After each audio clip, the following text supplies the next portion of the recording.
Okay, I'm Evan Gardner. I'm Susanna Ciotti. And we do a thing called Where Are Your Keys? It's a method that I started developing somewhere around year 2001, 2002, and really it's a collection of techniques that we have either invented ourselves or borrowed from different places, or people have noticed that there is a trick or a theme that's been coming up that allows people to shave 1 second off of their learning or teaching or creating a language teacher. So a couple of techniques that we teach people is, I want to teach you guys a couple of hand signs that we use to move the information faster when we do language teaching and learning. So everybody get your cat. Make the cat make a meow, meow, meow, meow. Okay, and now everyone take bite-sized pieces of language out of your hand. So this is American Sign Language for copy. This is copycat. So be a copycat. So when I say something, when I go like this, you guys copycat what I say and what I do. Okay? So copycat. Let's practice that. 1, 2, buckle my shoe.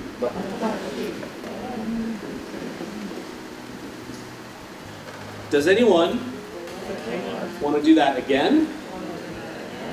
3 times? Or are you finished? So do we want to do that again? Okay. Does anyone want to do that 3 times? Finish?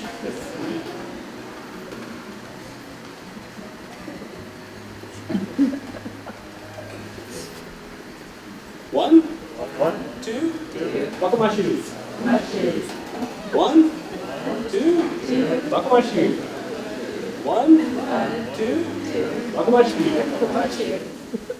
Where Are Your Keys, or as we sometimes call it, WAYK, W-A-Y-K, is based on, well, when Evan originally developed it, was based on sort of a master-apprentice situation. So learners in a community that we're going to be working with elders.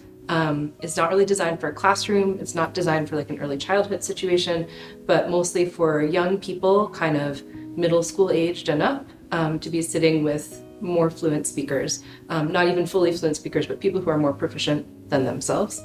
And the idea would be that you could do it kind of anywhere. Around a kitchen table is best. You can use it in the classroom. That's not what it was originally designed for. And basically to give the learners in that situation very specific strategies to help them kind of control the flow of information that they're getting. It's definitely an immersion technique. It's designed to be used in immersion, but it's also designed so that the young people who are receiving the language can kind of turn around and teach small pieces of the language to other learners before they are fully fluent. What it turns into really quickly is, how do you create a scenario or a specific situation that language needs in order, a context for that language to kind of come out and shine. And then how do you repeatedly make another context to use that same piece of language to show the fluent speaker or the more fluent speaker that you actually can control that grammatical feature. So not really a vocabulary builder, but really a grammar and structure and conversation builder.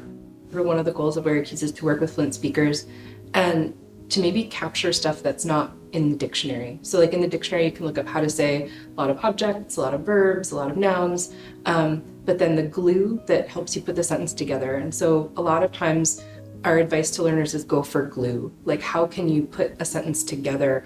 And then how can you take maybe all of the like objects that are on the table, but talk about them in a more full sentence, their relation to one another. For me, I really feel like that is kind of, well, all, language programming for all levels is super important. I do feel like that's sort of like a missing piece in a lot of places. And that's definitely, I think, seeing many different solutions for the problem of how to engage young adults in sort of like an immersion situation, or even not immersion, a language learning situation.